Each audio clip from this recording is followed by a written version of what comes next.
Show in app हो गया ना।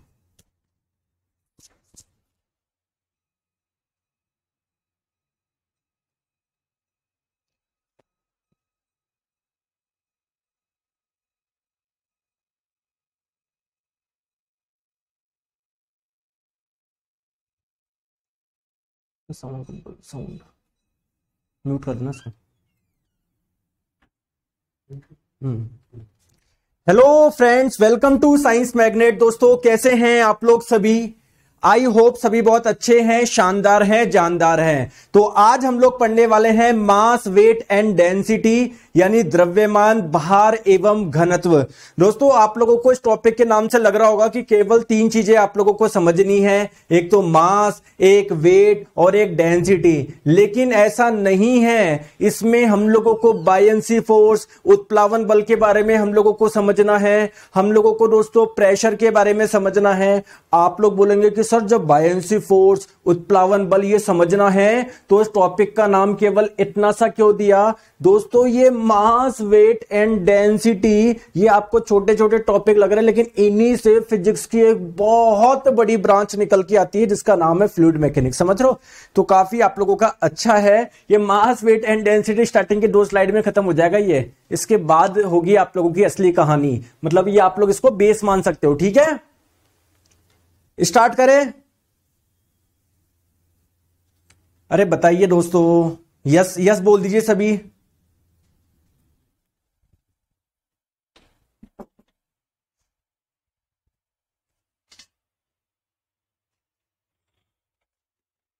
नोटिफिकेशन डाल दीजिए, notification.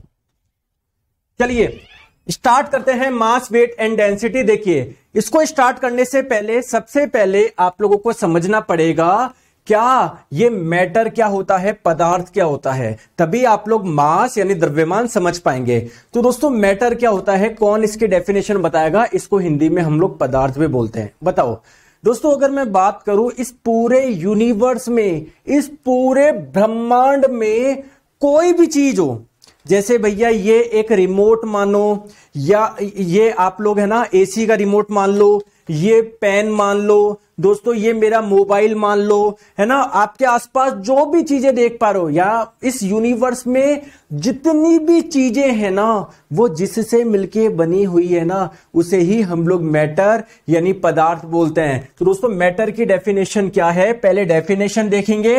The matter is the material of which everything in this universe is made up of, यानी इस ब्रह्मांड में प्रत्येक वस्तु जिससे मिलके बनी हुई है ना, उसे ही हम लोग क्या बोलते हैं? पदार्थ बोलते हैं। अब इस यूनिवर्स में देखो कुछ भी, मान लो ये कोई लोहे की रेलिंग है, वो भी दोस्तों मैटर की बनी हुई है। ठीक है, आप ये जो एयर देख रहे हो ये भी मैटर की बनी हुई है, आप पानी देख रहे हो ये भी मैटर का बना हुआ है। समझ में आ गई बात को? कोई भी चीज इस यूनिवर्स में, हर एक चीज किससे मिलके बनी हुई है? मैटर से मिलके बनी हुई है। बहुत बढ़िया, बहुत बढ़िया। ठीक है सर, इलेक्ट्रिसिटी क्लास नंबर 4 नहीं दिख रहा है दोस्तों, एक बार हम चेक कर लेंगे, परेशान मत हो। ठीक है, ठीक है, आ जाओ। अब क्वेश्चन ये आता है कि चलिए सर ये मैटर तो आपने बता दिया, लेकिन सर हम टॉपिक से भटक रहे हैं, हमको तो दोस्तों किसके बारे में पढ़ना था? मास यानी द्रव्यमान के बारे में पढ़ना था। ठीक है दोस्तों, जैसे मान लो अगर मैं बोलूं कि ये जो रिमोट है इसका द्रव्यमान कितना है, तो आप लोग बोल देंगे सर 100 ग्राम है, 200 ग्राम है, या 300 ग्राम है। समझ गए मैं क्या बोलना चाह रहा हूं? समझ गए या नहीं समझे बताओ? या मैंने आपको मान लो कोई बहुत भारी आपको चीज दी, मैंने बोला इसका द्रव्यमान चेक करो, तो जब आप लोग चेक करोगे तो हो सकता है 2 किलोग्राम का निकले, 3 किलोग्राम का निकले, 4 किलोग्राम का निकले। तो एक्चुअली में द्रव्यमान यानी मास होता क्या है? जैसे मैंने आपको क्या दिया, एक मैंने आपको हाथ में, मेरे पास में 2 बॉल थी, मैंने उसमें से एक बॉल आपके हाथ में दी, मैंने बोला इसका मास चेक करो। तो आप लोगों ने किसी दुकान पे गए, चेक करके आए, आपने बोला कि सर ये ना 1 किलोग्राम का, इसका द्रव्यमान जो है ना वो 1 किलोग्राम है। तो एक्चुअली में द्रव्यमान बताता क्या है कि इसके अंदर मैटर कितना भरा हुआ है, इसके अंदर पदार्थ कितना है ना। मास एक्चुअली में होता क्या है? Mass is a measure of the amount of matter.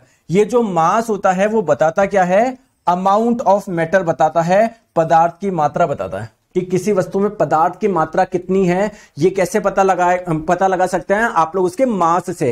यानी अगर किसी का मास ज्यादा, इसका मतलब उसमें बहुत ज्यादा मैटर है। अगर किसी में मास कम, यानी उसमें मैटर यानी पदार्थ बहुत कम है। दोस्तों बताओ, चीज समझ में आ गई क्या?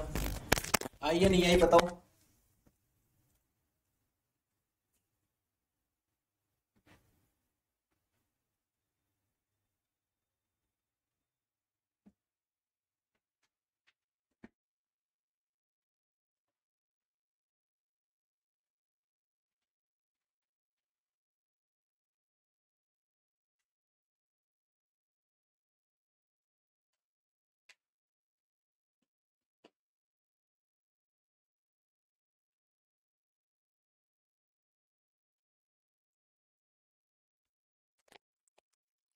अरे आई या नहीं आई? Sir I need help, please tell me. Started study science today so I covered और नॉट फॉर एएलपी। अगर मैं आज से पढ़ाई स्टार्ट करूं तो एएलपी कवर हो जाएगा नहीं हो जाएगा? क्यों नहीं होगा भैया? हैं? तो तुम्हारा कल पेपर है क्या एएलपी का? जो नहीं होगा, चलिए ठीक है ठीक है। अब दोस्तों आप मुझे एक चीज बताओ, ये जैसे एक बॉल है, ये एक बॉल है ना, ये मान लेते एक बॉल है, इसका कुछ मास है। फॉर एग्जाम्पल अभी मैंने एग्जाम्पल दिया कि इसका मास है 1 किलोग्राम, इसका द्रव्यमान है 1 किलोग्राम। दोस्तों इसका कुछ ना कुछ वॉल्यूम, इसका कुछ ना कुछ आयतन भी तो होगा। अरे होगा या नहीं होगा? तो लगे हाथ में आप लोगों से ये पूछना चाह रहा हूं कि देन व्हाट इज वॉल्यूम, आयतन क्या होता है? लगे हाथ ये भी बता दो। दोस्तों आयतन क्या होता है कि कोई वस्तु कितना स्थान घेर रही है, कितनी जगह ऑक्यूपाई कर रही है, उसे ही हम लोग क्या बोलेंगे? उसका वॉल्यूम बोलेंगे। जैसे दोस्तों ये पेन है, इसका कुछ वॉल्यूम है क्या? इसका कुछ आयतन है क्या? बिल्कुल कुछ होगा। कैसे पता पड़ा? जैसे मान लो मैंने अपने हाथ पे पेन रखा, अगर दोस्तों मेरे हाथ पे पेन नहीं होता तो मैं इसकी जगह कुछ और रख सकता था, लेकिन अब नहीं रख पा रहा हूं क्योंकि वो जगह किसने घेर ली है? पेन ने घेर लिया है। तो दोस्तों कोई भी ऑब्जेक्ट होता है ना, कोई भी वस्तु, वह जितना स्थान घेरता है, जितना आप लोगों का स्पेस ऑक्यूपाई करता है, उसे ही हम लोग क्या बोलते हैं? उसका आयतन बोलते हैं। तो आप लोग बोलेंगे किसी वस्तु द्वारा घेरे गए स्थान, यानी वो घेरे गए स्थान की मात्रा को हम लोग क्या बोलते हैं? उसका वॉल्यूम बोलते हैं ना। इंग्लिश में लिखना मैं भूल के इधर बताता हूं।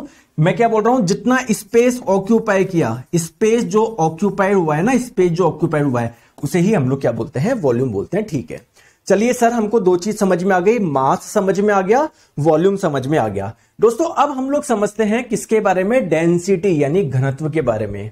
दोस्तों घनत्व एक्चुअल में है क्या? जैसे वॉल्यूम का मतलब तो यह कितनी जगह घेर रहा है ये बताएगा। मास का मतलब क्या है? उसमें मैटर कितना है, पदार्थ कितना है ये बताएगा। दोस्तों डेंसिटी का मतलब क्या है? आइए मैं डेंसिटी का मतलब बताता हूं। जैसे मान लो आपने है ना कोई 2 बॉल ली, मान लो एक आपने ली, किसकी बॉल ली?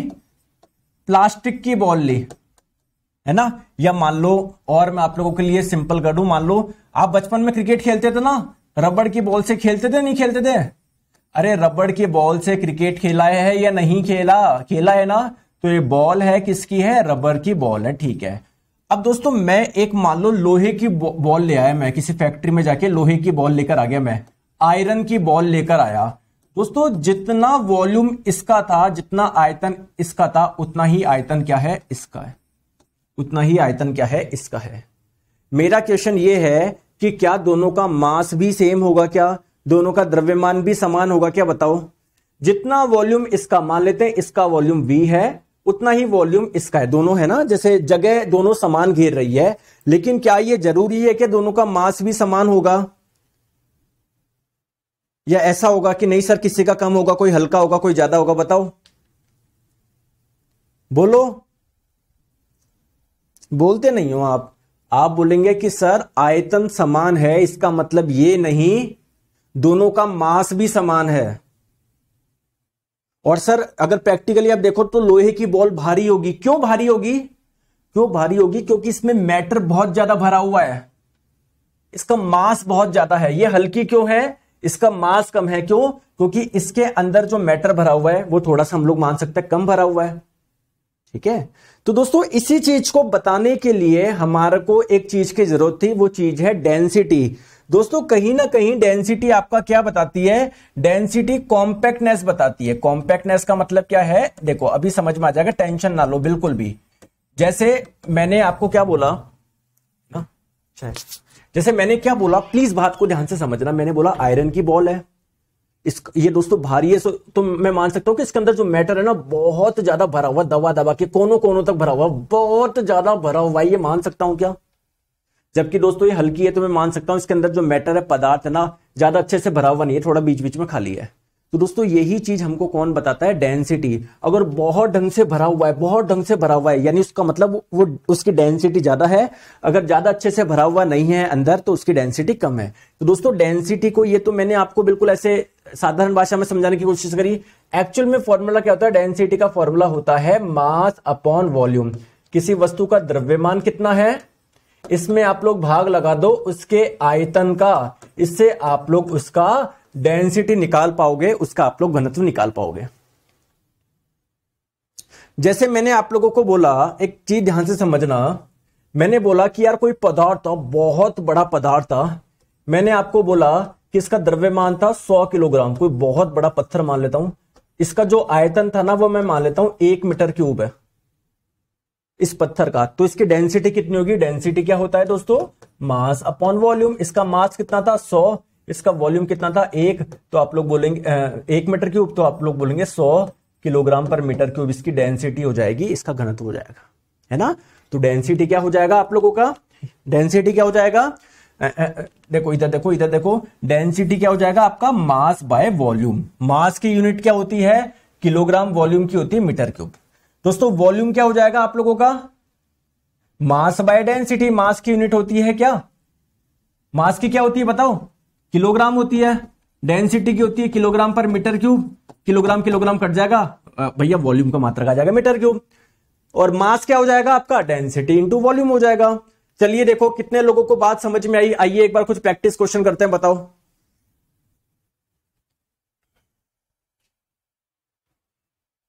सर आपके पास 2 बैच है साइंस के, विच वन आई, अरे यार general science for all government exam है, जनरल साइंस का समझ रहे हो आप, वो वाला है।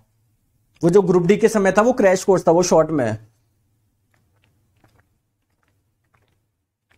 चलिए दोस्तों बोला जा रहा है एक कमरे का माप, है ना, एक रूम के बारे में बताया जा रहा है कि उसकी जो माप है वो ये है 4 मीटर गुना 3 मीटर गुना 2 सेंटीमीटर है क्या दोस्तों 2 सेंटीमीटर है क्या। एक बार क्वेश्चन को देखता हूं मैं, टेंशन मत लो, शायद मैं से मीटर वीटर में कुछ गलती तो नहीं होगी, रुको चेक करता हूं।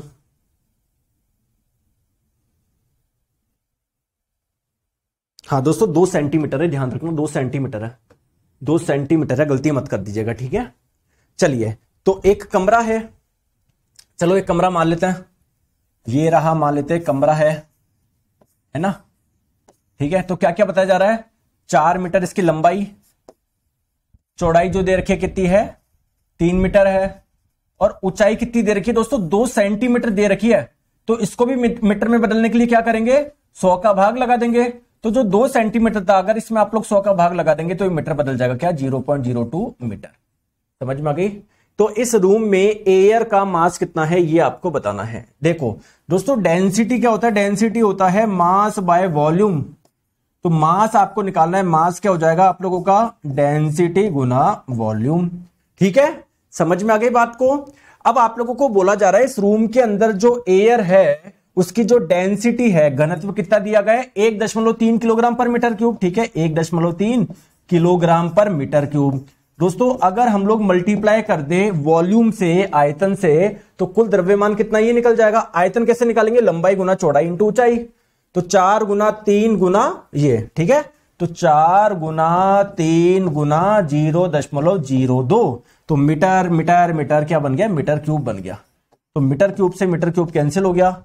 अब दोस्तों ये क्या बचा है, ये बचा है ये इतना किलोग्राम। तो आप लोगों से आंसर किलोग्राम में तो पूछा जा रहा है, तो सॉल्व कर लीजिए दोस्तों। 1.3 को मैं क्या लिख दूं, 13/10 लिख दो सर, कोई दिक्कत नहीं है, ठीक है। मल्टीप्लाई करो 4 गुना 3 गुना 2/100। चलिए सॉल्व करके बताइए क्या होगा। सॉल्व करिए, आंसर निकालिए।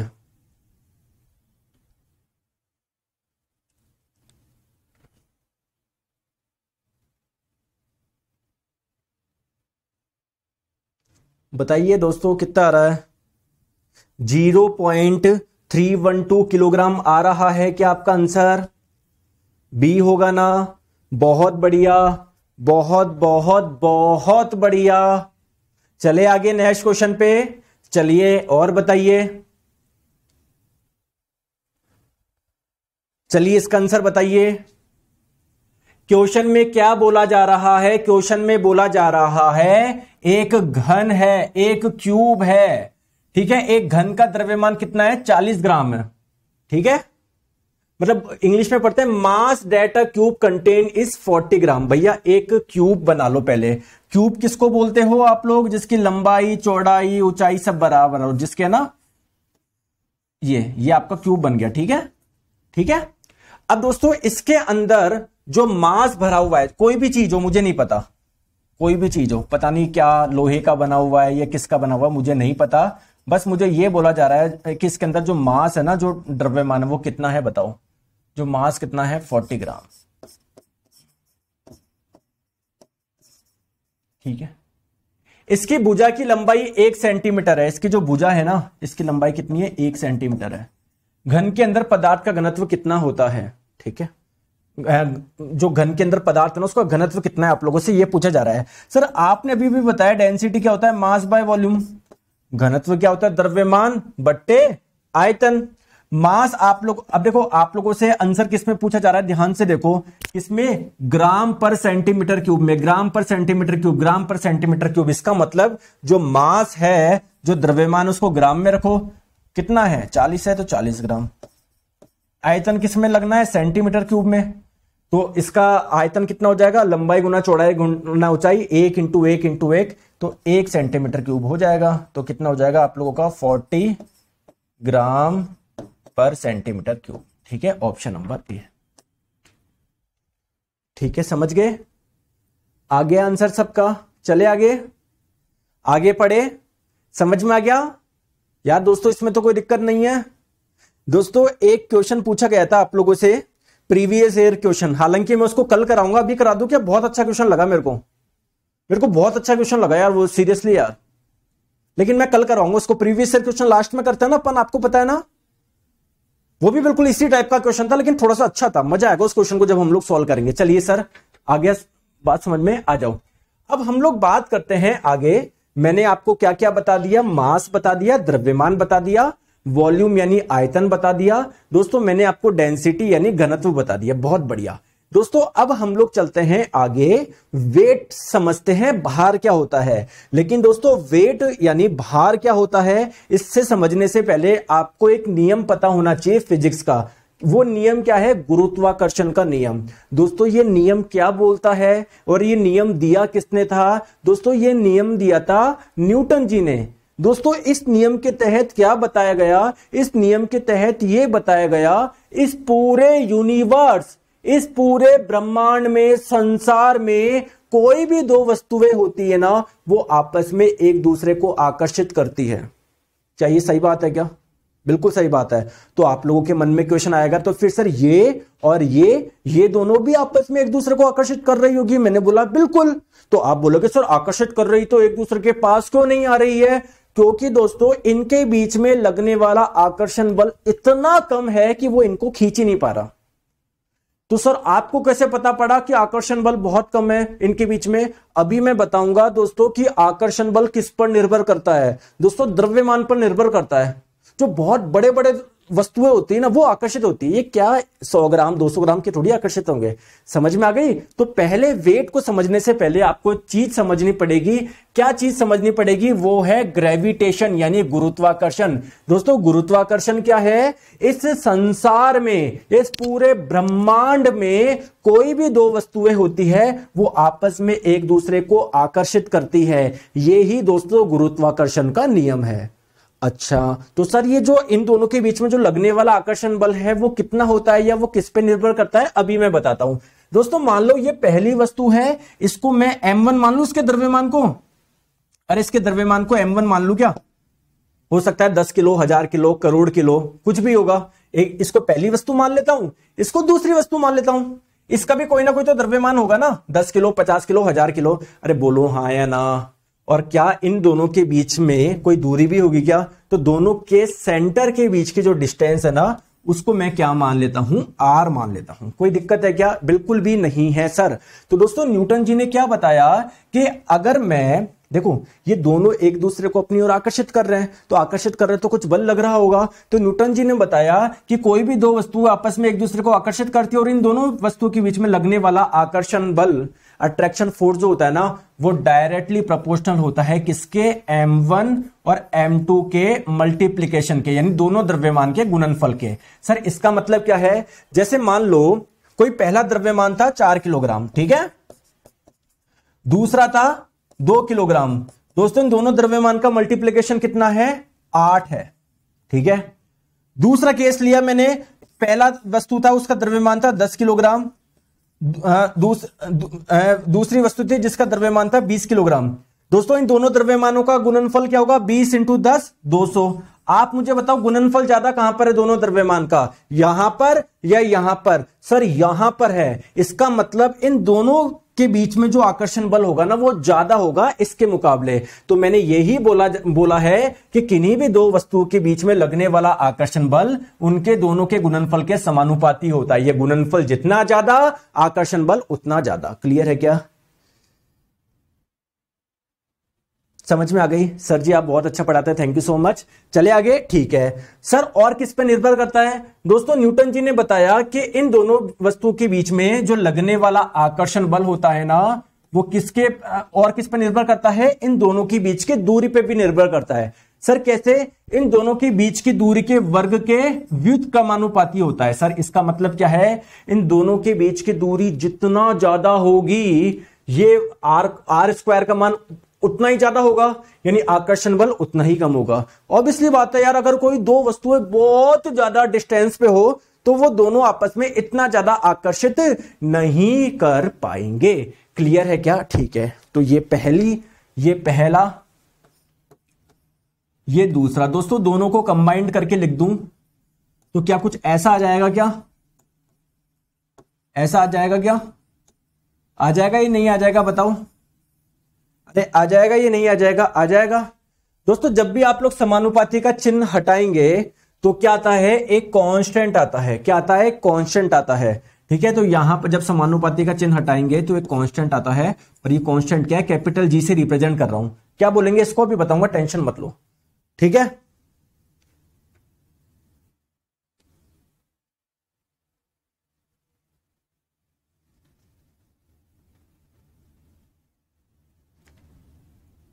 ठीक है, ठीक है। तो मैंने क्या बोला, जब समानुपाती का चिन्ह हटता है तो कांस्टेंट आता है, इसको कैपिटल जी से रिप्रेजेंट कर दिया, तो कैपिटल जी m1 m2 बट्टे आर स्क्वायर। क्लियर है? समझ में आ गई बात को? सर इस कैपिटल जी को क्या बोलते हैं? इस कैपिटल जी को बोलते हैं universal gravitational constant. Universal gravitational constant. Hindi में बताओ? हिंदी में बोलेंगे सार्वत्रिक गुरुत्वाकर्षण नियतांक। समझ में आ गई बात को? समझ में आ गई? सर इसकी वैल्यू कितनी होती है? देखो दोस्तों पहले तो समझो, कैपिटल जी क्या है? यूनिवर्सल सार्वत्रिक कांस्टेंट। कांस्टेंट का मतलब जो चेंज नहीं होता हो। इस यूनिवर्स में कहीं पर भी चल जाओ, इस कैपिटल जी की वैल्यू चेंज नहीं होती। अच्छा नहीं होती तो कितनी होती है बताओ? तो इसकी वैल्यू होती है 6.67 इंटू 10⁻⁻11 न्यूटन मीटर स्क्वायर बटे किलोग्राम स्क्वायर। सर कैसे आया ये मात्रक? देख लो यार, कैपिटल जी को मैं क्या लिख सकता हूं? Are square by m1 m2। Force का मात्रक है न्यूटन, दोनों के बीच की दूरी का मात्रक है मीटर, तो मीटर स्क्वायर, नीचे किलोग्राम किलोग्राम किलोग्राम स्क्वायर। देख लो।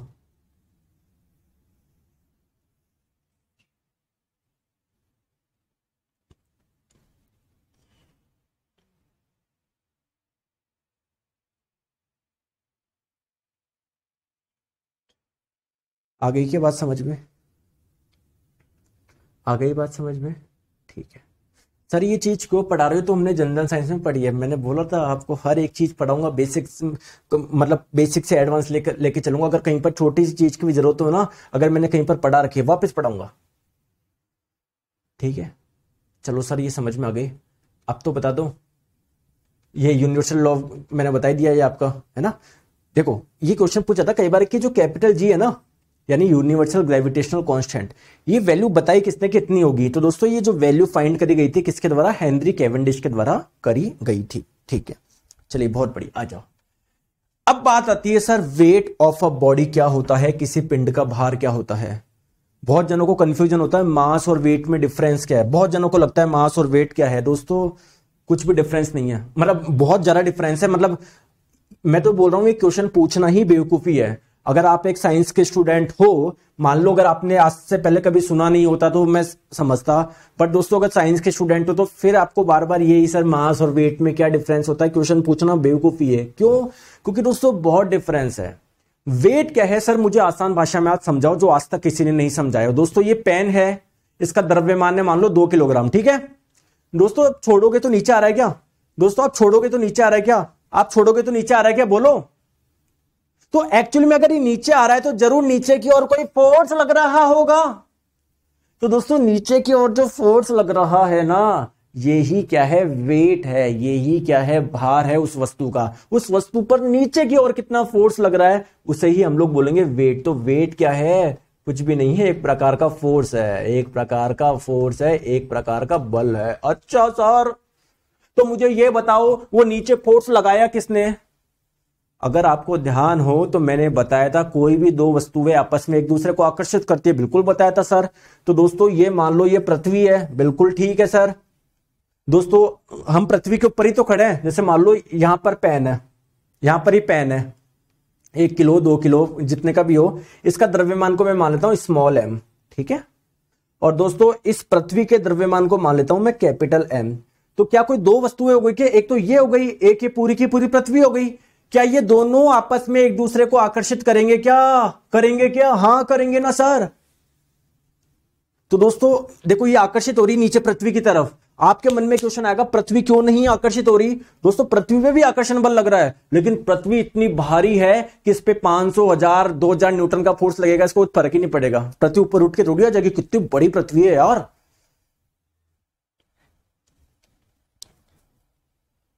समझ में आ गई बात को?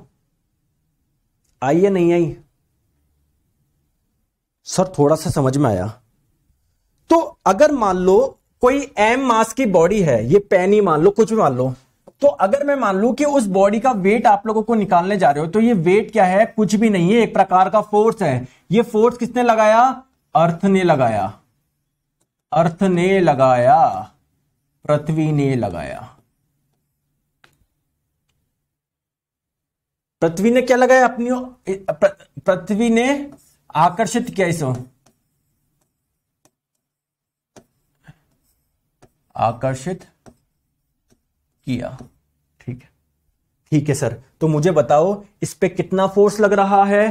कितना लग रहा है? अभी तो मैंने बताया था फोर्स का फॉर्मूला क्या है? Capital G. पहला द्रव्यमान इसको स्मॉल m मान लेता हूं, दूसरा द्रव्यमान पृथ्वी का उसको कैपिटल M मान लेता हूं। दोस्तों दोनों के बीच की दूरी कितनी होगी? सर ये पृथ्वी की त्रिज्या को r मान लो, तो सर r से थोड़ी सी ज्यादा होगी। अरे यार पृथ्वी की त्रिज्या इतनी ज्यादा है, 6400 किलोमीटर है, तो उसमें 1-2 मीटर जोड़ोगे, 50-60 मीटर जोड़ोगे घटाओगे, कुछ फर्क पड़ेगा क्या? नहीं। तो दोनों के बीच की दूरी कितनी मान लेता हूं मैं? r ही मान लेता हूं, तो r²। ठीक है, ठीक है, इसको बराबर कर दो। एक्चुअली में ये जो फोर्स है वो क्या है? वो क्या है? वही तो क्या है? वेट है। ठीक है। और दोस्तों क्या आप लोगों को पता है फोर्स को मैं क्या लिख सकता हूं? Mass into acceleration. अगर मान लो कोई m द्रव्यमान की वस्तु है, उस पर अगर कोई फोर्स लग रहा है F, तो मैं बोल सकता हूं कि फोर्स हो जाएगा मास इंटू एक्सेलरेशन। ये एक्सेलरेशन क्या है? ये वस्तु कितना एक्सेलरेट करेगी, कितना एक्सेलरेट करेगी? तो दोस्तों ये पेन है ना, नीचे आ रहा है ना, तो एक्सेलरेट करता हुआ आ रहा है ना, त्वरित होता हुआ आ रहा है ना। ये त्वरण किसकी वजह से है? सर ये पृथ्वी आकर्षित कर रही है ना, उसकी वजह से है। पृथ्वी जो गुरुत्वाकर्षण बल लगा रही है उसकी वजह से है। तो दोस्तों इसको फोर्स को मैं मास इनटू एक्सेलरेशन लिख रहा हूं, और एक्सेलरेशन कौन सा है? ग्रेविटी की वजह से है, गुरुत्वाकर्षण की वजह से। इसलिए हम लोग इसको ग्रेविटेशनल एक्सेलरेशन बोलते हैं, गुरुत्वीय त्वरण बोलते हैं, और इसको स्मॉल जी से रिप्रेजेंट करता है। यहां तक बात समझ में आ गई क्या? बात समझ में आ गई क्या दोस्तों? स्मॉल एम से स्मॉल एम कट गया, स्मॉल जी की वैल्यू क्या आ गई? Capital G into capital M बट्टे आर स्क्वायर। दोस्तों अगर आप लोगों से कोई भी पूछे जीवन में, मैं क्या पूछ रहा, सॉरी दोस्तों ध्यान से समझो। अगर आप लोगों से जीवन में कोई भी पूछे, क्या पूछे? ये स्मॉल जी क्या है सर? आप लोग बोलोगे ये त्वरण है, एक्सीलरेशन है, एक्सीलरेशन है। अरे क्या बात है सर।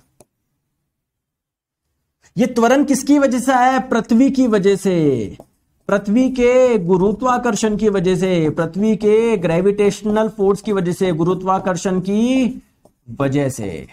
अच्छा, तो कोई भी वस्तु होती है, चाहे पेन है, चाहे कोई पत्थर है, चाहे कोई कागज है, क्या वो नीचे किसी त्वरण से आएगा? क्या आएगा? कौन से त्वरण से? देखते हैं पृथ्वी कितना त्वरण लगा रही है। सारी वैल्यू पुट करके देखो। कैपिटल जी का मान जब रखोगे आप लोग 6.67 इंटू 10 की पावर -11, पृथ्वी का द्रव्यमान कितना होता है? कोई बता देगा क्या? भूल गया मैं यार। सर 5.92 इंटू 10 की पावर 27, ये पृथ्वी का द्रव्यमान। पृथ्वी की त्रिज्या कितनी होती है? लगभग 6400 किलोमीटर। उसका मान रखेंगे, जब सारा मान रखेंगे ना, तो गुरुत्वाकर्षण के कारण जो त्वरण होता है उसका मान आ गया 9.8 मीटर पर सेकंड स्क्वायर। भाई त्वरण का मात्रक तो यही होता है ना, बताओ। हो जाएगा पवन कुमार जी, टेंशन मत लो।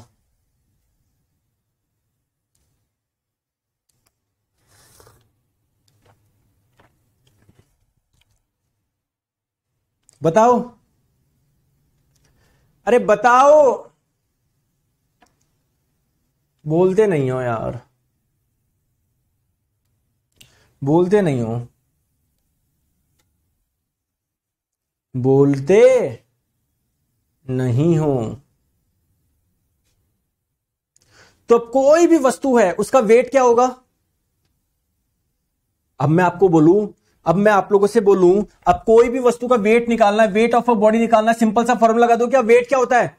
उस पे नीचे कितना फोर्स लग रहा है, यही तो है। फोर्स का था मास इनटू एक्सेलरेशन। तो उस वस्तु का मास लो, और एक्सेलरेशन कौन सा है? ग्रेविटेशनल एक्सेलरेशन ही है। तो लो भैया mg। किसी भी वस्तु का वेट निकालना है, सिंपल सा फॉर्मूला आ गया mg। जैसे मैंने आप लोगों को बोला 10 किलोग्राम की कोई वस्तु है, इसका वेट बताओ, इसका भार कितना होगा? बताओ जल्दी से। अरे इसका वेट, भार कितना होगा? सर फॉर्मूला लगाओ mg, ठीक है। इसका मास कितना है? 10 किलोग्राम है। पृथ्वी के द्वारा गुरुत्वाकर्षण बल, ये गुरुत्वीय त्वरण का मान कितना है? 9.8। तो 10 इंटू 9.8 98। और वेट एक प्रकार का फोर्स है, तो उसका मात्रक हो जाएगा न्यूटन। दोस्तों समझ गए क्या? बताओ बताओ। मैंने आप लोगों को बोला कि कोई 20 kg मास है किसी वस्तु का, ठीक है। इसका वेट आप लोग निकालो, इसका भार आप लोग निकालो। भार का फॉर्मूला है m इंटू जी। एम कितना दिया हुआ है? 20 दिया हुआ है।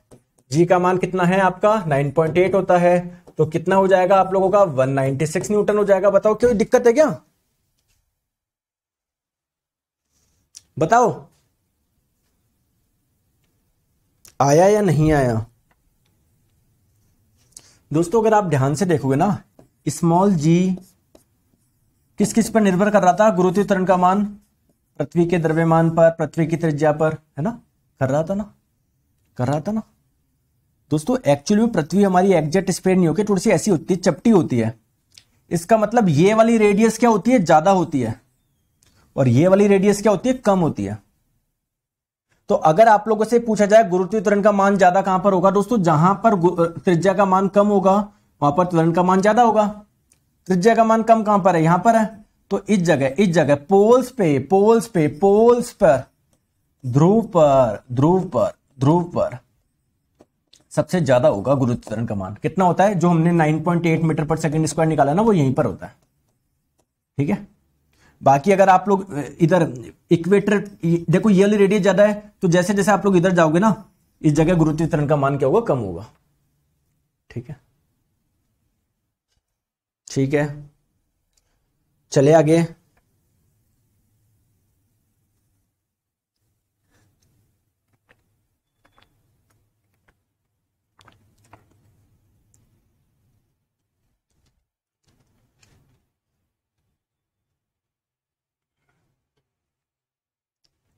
बात समझ में आई है नहीं आई?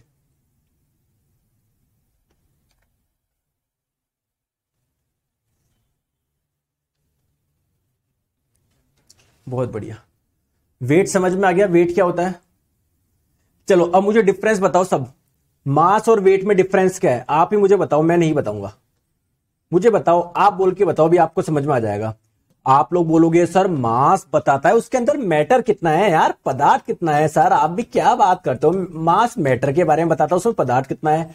वेट किसके बारे में बताता है, कि पृथ्वी उसको कितना आकर्षित कर रही है अपनी तरफ। ये कहीं ना कहीं सर ग्रेविटेशनल फोर्स के बारे में बताता है, कितना लग रहा है, ज्यादा लग रहा है, कम लग रहा है, ग्रेविटेशनल फोर्स के बारे में बताता। बताओ बात सही है नहीं है? अब दोस्तों आप मुझे बताओ, आप चंद्रमा पर चले गए, आप चंद्रमा पर चले गए इस पेन को ले जाके। पेन दोस्तों अगर यहां पर 1 किलोग्राम का है, तो चंद्रमा पर भी तो 1 किलोग्राम का होगा, ऐसे थोड़ी 2 किलोग्राम बन जाएगा। 2 किलोग्राम बनने का मतलब क्या है, कि इसमें मैटर ज्यादा आ गया। कहां से आ जाएगा ज्यादा यार, ये ऐसे थोड़ी पृथ्वी पर 1 किलोग्राम है, चंद्रमा पर आधा किलोग्राम ही रह गया, कोई बीच में से कट कर लेगा क्या उसको, नहीं। यानी द्रव्यमान का मान जो होता है ना, वो चेंज नहीं होता, आप कोई से भी ग्रह पर जाओ। लेकिन दोस्तों भार का मान चेंज होगा, क्यों? क्योंकि भार है क्या, कि जिस भी ग्रह पर आप हो, जैसे पृथ्वी पर हो तो पृथ्वी कितना आकर्षण लगा रही है, चंद्रमा पर हो तो जैसे मान लो पेन यहां पर है, तो चंद्रमा कितना आकर्षण लगा रही है। अब दोस्तों चंद्रमा पृथ्वी जितनी बड़ी नहीं है, चंद्रमा साइज में छोटी है, तो आकर्षण उतना ज्यादा नहीं लगेगा। पृथ्वी का द्रव्यमान बहुत ज्यादा था, इसका कम है, तो कुल मिला के भार का मान कम होगा इधर चंद्रमा पर। सर कितना कम होगा बताओ ना, अभी बताता हूं। गुरुत्वीय त्वरण का मैंने फॉर्मूला बताया था ना, capital G into capital M बट्टे R स्क्वायर। दोस्तों यहां पर चंद्रमा का द्रव्यमान रख दो, यहां पर चंद्रमा की त्रिज्या रख दो। जब सॉल्व करके देखोगे ना, तो जो मान आएगा ना, वो 9.8/6 आएगा। इसका मतलब पृथ्वी पे जो गुरुत्वीय त्वरण था उसका बट्टे 6 ही है यहां पर। और वेट क्या होता है, M इंटू G। तो अगर दोस्तों ये आधा हो जाएगा तो वेट आधा हो जाएगा, ये बट्टे 6 हो जाएगा तो वेट बट्टे 6 हो जाएगा, तो वेट क्या हो जाता है, बट्टे 6 हो जाता है। ठीक है सर, तो दरी पल्ला में न्यूटन यूनिट क्यों नहीं होता, दरी पल्ला में, दारी पल्ला क्या बोलना चाह रहे हैं मुझे समझ में नहीं आया, हिरोनमो सरकार जी आप। ठीक है चलो, तो देखो मैं एक्चुअली एक चीज बता दूं, कि जो मास होता है, प्लीज मेरी बात को, कि कोई 100 kg आपका मास है, अगर आप लोग अर्थ पर हो तो आपका वेट कितना होगा, इंटू 9.8 से मल्टीप्लाई कर लीजिए। भाई वेट क्या होता है, M इंटू जी, जी का मान होता है 9.8, तो इतना हो जाएगा। चंद्रमा पर कितना होगा, जस्ट इसका बट्टे 6 लगा, 980 में बट्टे 6 का भाग लगा दो, सिंपल सी बात। ठीक है दोस्तों, बहुत जने बोल रहे हैं कि सर बेसिक ये इलेक्ट्रिसिटी का पार्ट 4 नहीं चल रहा। दोस्तों इस नंबर पे कॉल कर ले, अगर आपको कोई दिक्कत आ रही तो वापस अपलोड करा दूंगा। अगर आपको लग रहा है तो, अगर आपको लग रहा है कोई दिक्कत थी तो मैं वापस अपलोड करा दूंगा। ठीक है चले आगे। अब दोस्तों स्मॉल जी के मन में परिवर्तन कहां कहां पर होता है, ये दोस्तों बहुत मैं बताता हूं। देखो ये हमारी पृथ्वी है ना दोस्तों, देखो इस जगह होता है 9.8 मान पोल्स पर, ध्रुव पर। अगर आप लोग थोड़ा इधर जाके देखोगे, थोड़ा ऊपर जाओगे या नीचे जाओगे, गुरुत्वीय त्वरण का मान कम होगा, कम होगा। ज्यादा कहां पर होता है, एग्जैक्ट पोल्स पे ज्यादा होता है, इक्वेटर पे कम होता है। गहराई में आओगे तब भी कम होगा, ऊंचाई पे जाओगे तब भी कम होगा, और एग्जैक्ट सेंटर पे कितना होता है, 0 होता है। चलिए अब थोड़ा सा आगे चले, ये तो बहुत बेसिक सी चीज मैंने बताई। अब थोड़ा सा आगे चलते हैं, पहले हम लोग फ्लूइड के बारे में समझते हैं, फ्लूइड की कुछ चीजें हम लोग समझते हैं, उसके कुछ क्वेश्चंस करते हैं, फिर हम लोग पढ़ेंगे बायोएंसी फोर्स। समझ रहे हो? ठीक है सर, समझ में आ गया। सर मुझे बताइए फ्लूइड क्या होता है। देखो दोस्तों, एक्चुअली में बहुत जनों को लगता है कि जो लिक्विड होता है ना, तरल जो होता है, जैसे पानी है, ये पानी है, वो क्या है दोस्तों, लिक्विड ही तो है। तो आप लोग बोलेंगे कि सर लिक्विड को ही फ्लूइड बोल रहे हैं हम। देखो आपकी बात सही भी है, लेकिन पूरी तरीके से सही नहीं है। क्यों सही नहीं है दोस्तों, एक चीज मुझे बताओ, जो मैटर होता है ना, ठीक है, ठीक है, जो दोस्तों हो जाएगा, कॉल हो जाएगा, टेंशन मत लो यार। अभी कॉल करके देखो और मुझे बताओ। अभी कॉल, टीम मेंबर आ गए है ना। देखो दोस्तों, जो मैटर होता है ना, मैटर, जो मैटर होता है उसकी जनरली 3 स्टेट होती है। या तो वो आपको सॉलिड स्टेट में मिलेगा, जैसे अभी इसमें जो मैटर है वो कौन सी अवस्था में है, ठोस अवस्था में, या आपको लिक्विड स्टेट में मिलेगा या गैस स्टेट में मिलेगा। जनरली 3 अवस्था में मिलता है ना मैटर, कोई भी मैटर हो, कोई भी पदार्थ हो। क्लियर है। अरे संदीप जांगीर जी, इतने कमेंट कर रहे हो, सर मैंने कॉल क्या उठानी है। अब जाके कर लो ना कॉल यार, अभी इस समय करो ना। इधर कमेंट कर रहे हो बेवकूफ की जगह, बेवकूफ की जैसे। जब बोल रहा हूं अभी कॉल कर लो।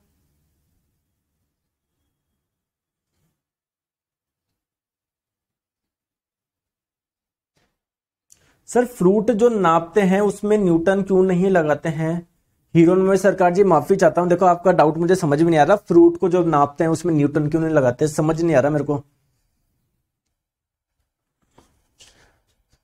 ठीक है, देखो दोस्तों, सॉलिड, लिक्विड, गैस, 3 की हम लोग बात कर रहे हैं। ठीक है, ठीक है दोस्तों, आप लोग मुझे बताइए कि ये अभी ठोस अवस्था में, मैंने इस पे चिन्ना सा हाथ लगाया, तो क्या इसमें डिफॉर्मेशन हो गया क्या, इसमें डिफॉर्मेशन हो गया क्या, नहीं। जैसे मान लो पानी है, किसी कंटेनर के अंदर कोई लिक्विड है, कोई पानी है, इसमें चिन्ना सा अपने हाथ लगाया, तो इसमें उथल पुथल हो जाएगी क्या, बोलो। अरे इसमें उथल पुथल हो जाएगी क्या, बिल्कुल सर हो जाएगी।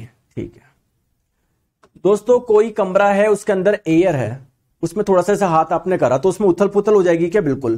तो अगर आप लोग ध्यान से देखोगे, लिक्विड और गैस ऐसी 2 अवस्था है जिसमें थोड़ा सा फोर्स लगाने पर उसमें डिफॉर्मेशन हो जाता है। ठीक है, तो एक्चुअली में होता क्या है, हम लोग फ्लूइड किसको बोलते हैं, वो अवस्था जिसमें थोड़ा सा फोर्स लगाने पर, है ना, जैसे मान लो चिन्ना सा फोर्स लगा देना तो उसमें डिफॉर्मेशन हो जाए, उसको फ्लूइड बोलेंगे। तो मुझे खुद बताओ फ्लूइड कौन कौन होगा, क्या ये फ्लूइड होगा क्या, नहीं। दोस्तों एक तो लिक्विड और गैस दोनों क्या हो जाएंगे, फ्लूइड हो जाएंगे। ठीक है, समझ में आ गई बात को। ठीक है, तो एक्चुअल में फ्लूइड है ना, हम लोग वैसे जनरली लिक्विड्स को ही हम लोग फ्लूइड बोल देते हैं, क्योंकि अभी आप जनरल साइंस के बेसिस पे इतनी आपकी अंडरस्टैंडिंग है और इतनी आप लोगों को रखनी है। ठीक है, आ जाओ आ जाओ। तो फ्लूइड आप लोग किसको बोलोगे, ठीक है, तो आप लोग बोलोगे अ सब्सटेंस इन लिक्विड और गैस। लिक्विड और गैसेस के फेस में जो भी आपको पदार्थ मिलेंगे उन सभी को हम लोग क्या बोल सकते हैं, क्या बोल सकते हैं, फ्लूइड बोल सकते हैं। और एक्चुअल में फ्लूइड की एग्जैक्ट डेफिनेशन क्या है, फ्लूइड किसको बोलेंगे कि जिसमें आप थोड़ा सा फोर्स लगाने पर ही डिफॉर्मेशन हो जाए। यही चीज मैंने यहां पर लिखी है, लेकिन आप ये क्या बहुत टिपिकल लैंग्वेज हो गई, इसको मैं यहां पर लिख देता हूं, जिसमें चिन्नू सा फोर्स लगाने पर भी डिफॉर्मेशन हो जाए, फोर्स लगाने पर भी डिफॉर्मेशन हो जाए। समझ गए बात को। ठीक है,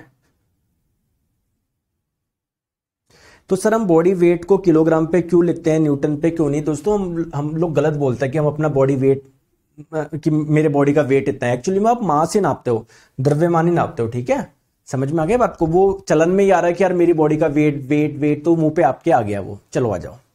अब दोस्तों जितने भी फ्लूइड्स होते हैं उनकी क्या, उनमें क्या क्या प्रॉपर्टी पाई जाती है, मतलब उनमें क्या क्या चीजें पढ़नी है दोस्तों। एक तो सिंपली डेंसिटी, भाई हर फ्लूइड की कुछ ना कुछ, अरे हर लिक्विड की कुछ ना कुछ डेंसिटी होती है। क्या पानी की कुछ डेंसिटी है, बताओ।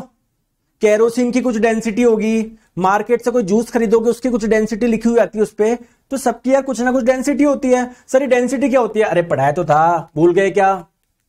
डेंसिटी क्या होती है, उसका मास कितना है उसमें उसका भाग लगा दो वॉल्यूम का, उससे उसकी डेंसिटी निकल जाएगी। अच्छा इतना सिंपल, वही है क्या, हाँ बिल्कुल वही है, बिल्कुल कुछ भी अलग नहीं है। ठीक है, ठीक है दोस्तों, अगर मैं आप लोगों को बोलूं एक छोटी सी बात, आप लोग ध्यान से समझना। मान लो कोई लिक्विड है, इसका कुछ मास है, इसका कुछ वॉल्यूम है, इसकी डेंसिटी निकालो। कैसे निकालोगे, मास बाय वॉल्यूम। ठीक है, ठीक है दोस्तों, अगर मैं आपको बोलूं डेंसिटी का उल्टा करो, रेसिप्रोकल निकालो, डेंसिटी का, घनत्व का व्युत्क्रम निकालो, तो डेंसिटी ऐसे निकलती है, घनत्व ऐसे निकलता है, इसका व्युत्क्रम कैसे निकलेगा, V/m ऐसे निकलेगा। ठीक है, तो कहीं ना कहीं आपने क्या करा, उसके वॉल्यूम में, उसके आयतन में आपने भाग लगा दिया उसके द्रव्यमान का। दोस्तों इसको हम लोग क्या बोलते हैं, स्पेसिफिक वॉल्यूम बोलते हैं। इसको क्या बोलते हैं, स्पेसिफिक वॉल्यूम बोलते हैं। इसको स्पेसिफिक वॉल्यूम बोलते हैं दोस्तों, इसको विशिष्ट आयतन बोलते हैं। अगर आप लोगों से कभी एग्जाम में पूछा जाए कि घनत्व के व्युत्क्रम को क्या बोला जाता है, आप लोग बोलोगे स्पेसिफिक वॉल्यूम। ठीक है, ठीक है, ठीक है, ठीक है, ठीक है, आ जाओ आ जाओ आ जाओ आ जाओ। देखो मैंने इधर लिख दिया, हाँ मैं ये देख रहा था, मैं लिखा नहीं क्या। देखो आप लोग क्या बोलोगे कि जो रेसिप्रोकल होता है ना डेंसिटी का, यानी घनत्व का जो व्युत्क्रम होता है ना, उसको क्या बोलते हैं, विशिष्ट आयतन बोलते हैं, स्पेसिफिक वॉल्यूम बोलते हैं। इसको किससे रिप्रेजेंट करते हैं, ऐसे V से रिप्रेजेंट, ऐसे इसको, इस सिंबल को बोलते हैं न्यू। तो अगर आपको बोले स्पेसिफिक वॉल्यूम निकालो, तो क्या फॉर्मूला हो जाएगा, डेंसिटी का जस्ट उल्टा, डेंसिटी होती है मास बाय वॉल्यूम, इसका कर दो वॉल्यूम बाय मास। ठीक है, समझ में आ गई बात को, क्लियर है क्या?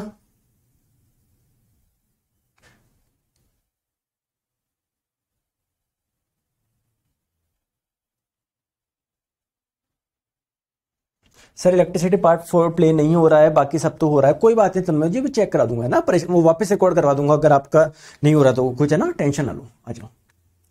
चलिए दोस्तों कुछ क्वेश्चन करें एक बार, चलो इसका ये क्वेश्चन करो, ये क्वेश्चन करो, क्वेश्चन करिए।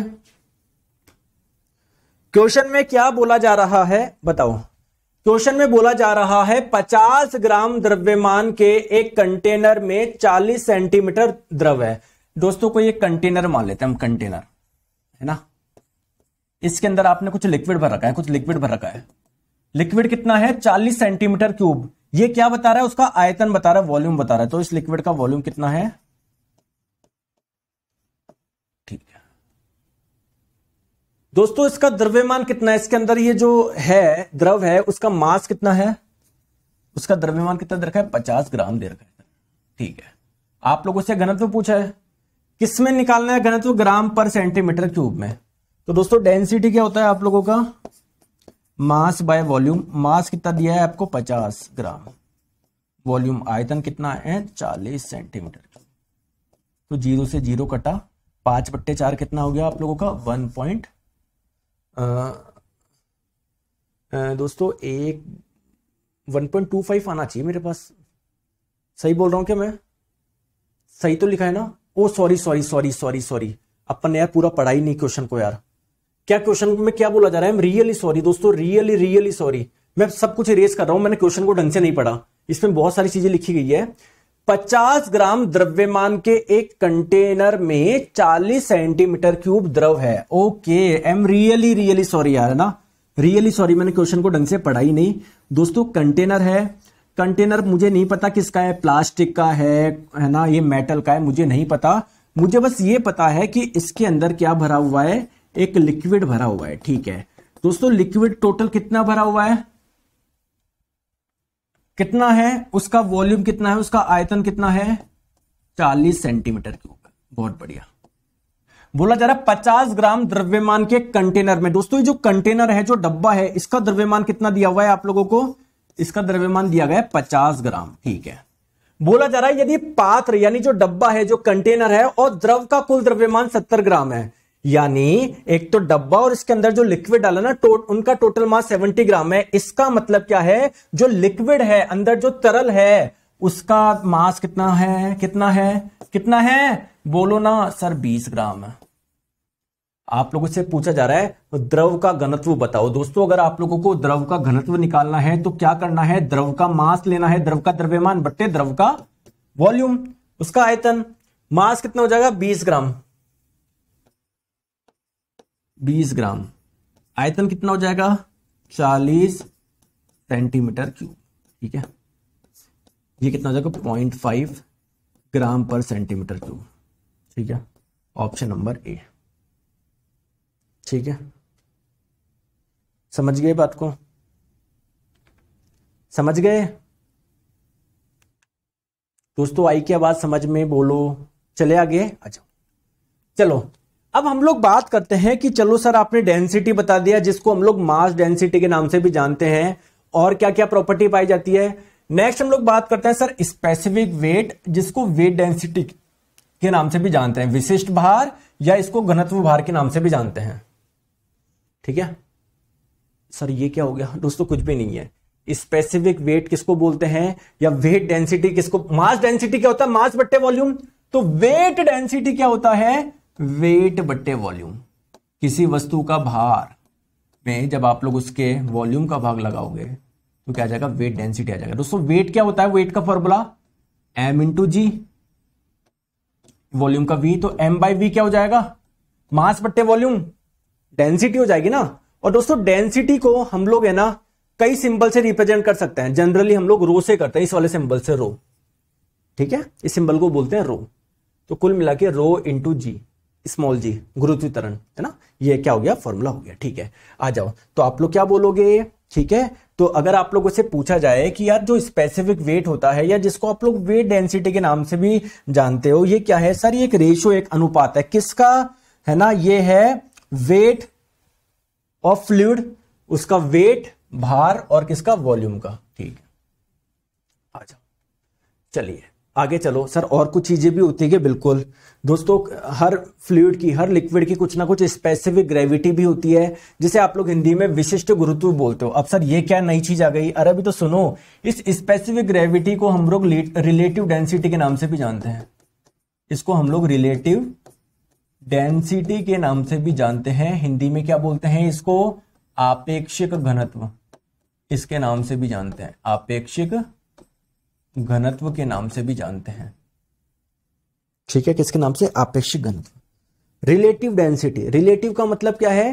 किसी की डेंसिटी को देखना, किसी के रिलेटिव में देखना, किसी के सापेक्ष देखना, किसी के आपेक्ष देखना। तो दोस्तों अगर आप लोगों को रिलेटिव डेंसिटी निकालनी है किसी भी पदार्थ की, जैसे भैया रिलेटिव डेंसिटी हो सकता है आपको लिक्विड की निकालनी हो सकता है रिलेटिव डेंसिटी आपको किसी सॉलिड की निकालनी हो सकता है रिलेटिव डेंसिटी आपको किसी गैस की निकालनी हो। सिंपल सी बात है, ठीक है ना। तो रिलेटिव डेंसिटी अगर किसी लिक्विड की निकालनी है तो कैसे निकालेंगे? उस पदार्थ की डेंसिटी, सॉरी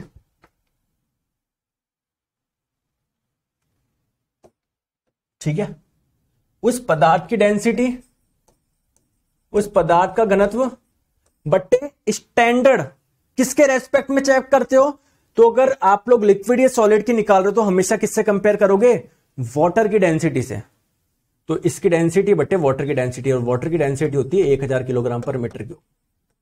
किसी सॉलिड की निकाल रहे हो, किसी भी कॉपर, सिल्वर, तो उसकी डेंसिटी लिख दो बट्टे पानी की डेंसिटी 1000 किलोग्राम पर मीटर क्यूब।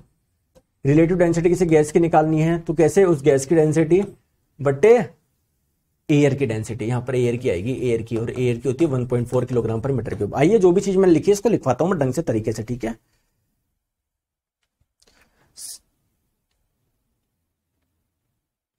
सर दुकान से कुछ चीजें खरीदने से उसको न्यूटन में ना मापकर किलोग्राम में क्यों मापते हैं? कपिल मलाकार जी, आपकी हाइट को, आपकी जो हाइट है ना उसको सेकंड में नहीं नापकर मीटर में क्यों नापते हैं? बताओ, है बताओ, खुद मुझे बताओ क्यों मापते हैं? सेकंड में नाप लो कि हाइट है आपके 250 सेकंड। कपिल मलाकार जी, जो दुकान से आप लोग कुछ चीज खरीदने जा रहे हो, फ्रूट खरीदने जा रहे हो, आप देखना चाह रहे हो उसमें पदार्थ है कितना, तो किलोग्राम में तो नापोगे। आपको क्या मतलब है पृथ्वी उसको अपनी ओर कितना आकर्षित कर रही है? आपको यह देखना है कि पृथ्वी कितना आकर्षित कर रही है। अगर कर रही है तो न्यूटन में नाप लो। आपको तो यह देखना है कि कितना पदार्थ है उसमें, कितना फल कितना ज्यादा है। समझ गए कपिल जी? चलो आ जाओ आ जाओ आ जाओ। तो देखो देखो देखो देखो देखो देखो देखो देखो, पहली बात तो समझो, फॉर लिक्विड एंड सॉलिड जो स्टैंडर्ड है ना, मतलब किसके कंपैरिजन में आप लोग चेक कर रहे हो, वो वाटर है, ठीक है, जिसकी डेंसिटी होती है 1000 किलोग्राम पर मीटर क्यूब। जबकि गैस की रिलेटिव डेंसिटी आप निकालोगे ना, उसके लिए स्टैंडर्ड क्या है? एयर है। कुल मिला के एयर से कंपेयर करोगे, ठीक है। आ जाओ सर, करके बताओ, मुझे नहीं आया समझ में, यहां से बताओ सर, आ जाओ, अभी क्वेश्चन करोगे सब समझ में आ जाएगा, बताओ।